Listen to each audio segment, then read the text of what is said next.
ओम नमो भगवते वासुदेवाय नमः। आप सभी का श्रीमद् भागवत पुराण में बहुत बहुत स्वागत है।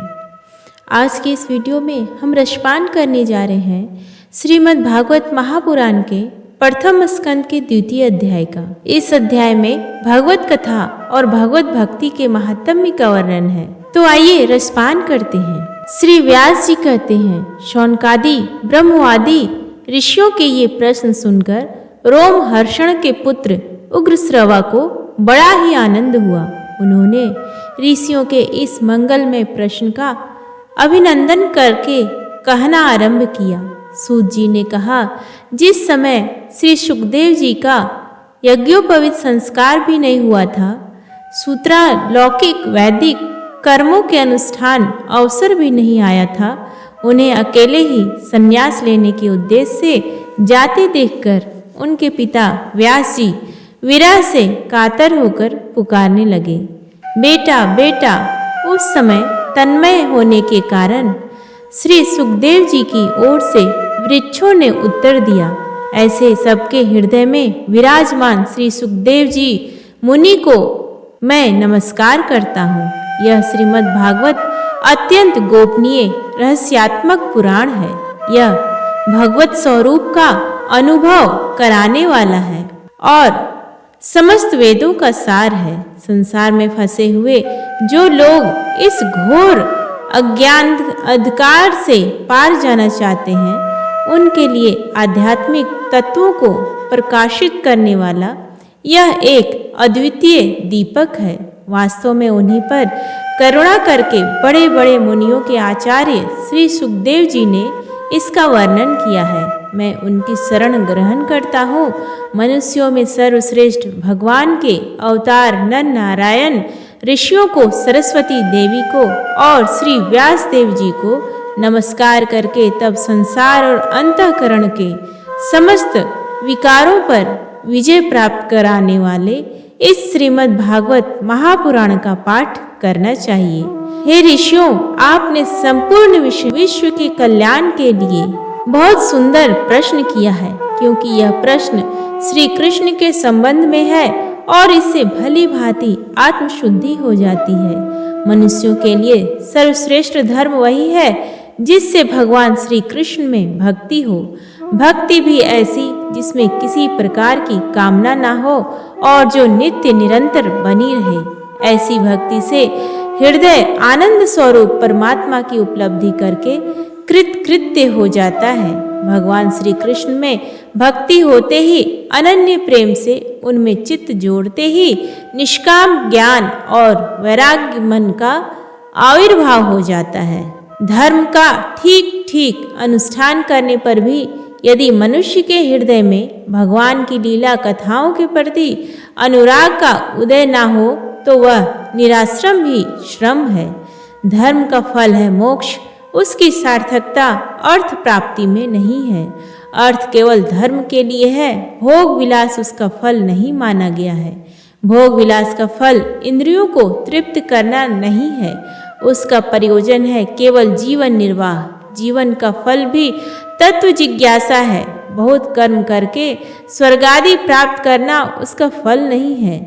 तत्ववेत्ता लोग ज्ञाता और भेद से रहित अखंड अद्वितीय सच्चिदानंद स्वरूप ज्ञान को ही तत्व कहते हैं। उसी को कोई ब्रह्म, कोई परमात्मा और कोई भगवान के नाम से पुकारते हैं। श्रद्धालु मुनिजन भागवत श्रवण से प्राप्त ज्ञान वैराग्य युक्त भक्ति से अपने हृदय में उस परम तत्व रूप परमात्मा का अनुभव करते हैं। शौनकादिक ऋषियों, यही कारण है कि अपने अपने वर्ण तथा आश्रम के अनुसार मनुष्य जो धर्म का अनुष्ठान करते हैं, उसकी पूर्ण सिद्धि इसी में है कि भगवान प्रसन्न हो।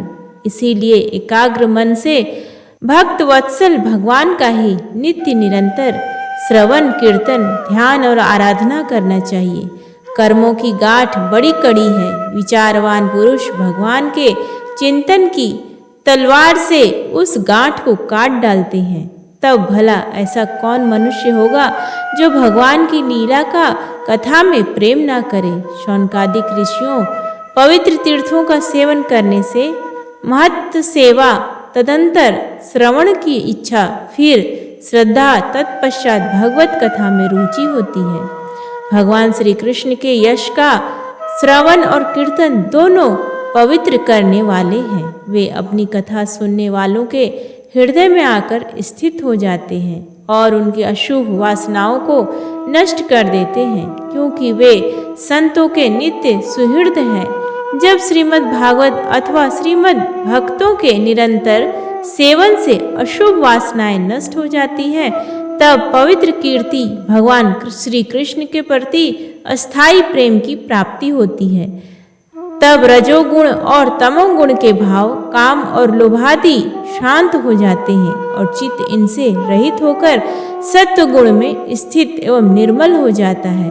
इस प्रकार भगवान की प्रेममयी भक्ति से जब संसार की समस्त आसक्तियां मिट जाती हैं, हृदय में आनंद से भर जाता है, तब भगवान के तत्व का अनुभव अपने आप हो जाता है।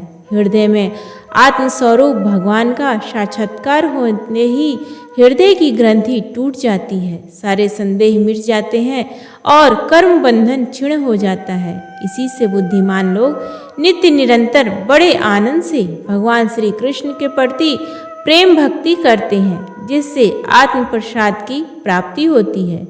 प्रकृति के 3 गुण हैं, सत्व, रज और तम। इनको स्वीकार करके इस संसार की स्थिति, उत्पत्ति और प्रलय के लिए एक अद्वितीय परमात्मा है विष्णु, ब्रह्मा और रुद्र, ये 3 नाम ग्रहण करते हैं। फिर भी मनुष्यों का परम कल्याण तो सत्व गुण स्वीकार करने वाले श्री हरि से ही होता है। जैसे पृथ्वी के विकार लकड़ी की अपेक्षा धुआं श्रेष्ठ है और उससे भी श्रेष्ठ है अग्नि, क्योंकि वेदोक्त यज्ञादि के द्वारा अग्नि सद्गति देने वाला है। वैसे ही तमोगुण से रजोगुण श्रेष्ठ है और रजोगुण से भी सत्वगुण श्रेष्ठ है, क्योंकि वह भगवान का दर्शन कराने वाला है। प्राचीन युग में महात्मा लोग अपने कल्याण के लिए विशुद्ध सत्वमय भगवान विष्णु की ही आराधना किया करते थे। अब भी जो लोग उनका अनुसरण करते हैं, वे उन्हीं के समान कल्याण भाजन होते हैं।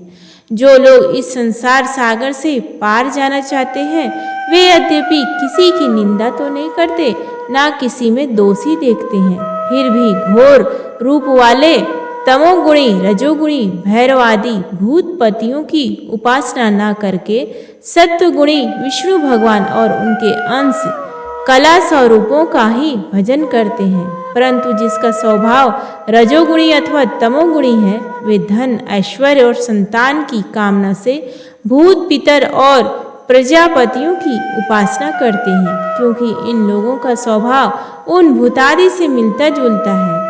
वेदों का तात्पर्य श्री कृष्ण में ही है, यज्ञों के उद्देश्य श्री कृष्ण ही है, योग श्री कृष्ण के लिए ही किए जाते हैं और समस्त कर्मों की परिसमाप्ति भी श्री कृष्ण में ही है। ज्ञान से ब्रह्म स्वरूप श्री कृष्ण की ही प्राप्ति होती है। तपस्या श्री कृष्ण की प्रसन्नता के लिए ही की जाती है। श्री कृष्ण के लिए ही धर्मों का अनुष्ठान होता है और सब गतियाँ श्री कृष्ण में ही समा जाती हैं। यद्यपि भगवान श्री कृष्ण प्रकृति और उसके गुणों से अतीत हैं, फिर भी अपनी गुणमयी माया से जो दृष्टि से और तत्व की दृष्टि से नहीं है, उन्होंने ही सर्ग के आदि में इस संसार की रचना की थी। ये सत्व, रज और तम तीनों गुण उसी माया के विलास हैं। इनके भीतर रहकर भगवान इनसे युक्त सरीखे मालूम पड़ते हैं। वास्तव में तो वे परिपूर्ण विज्ञान नंदन घन है।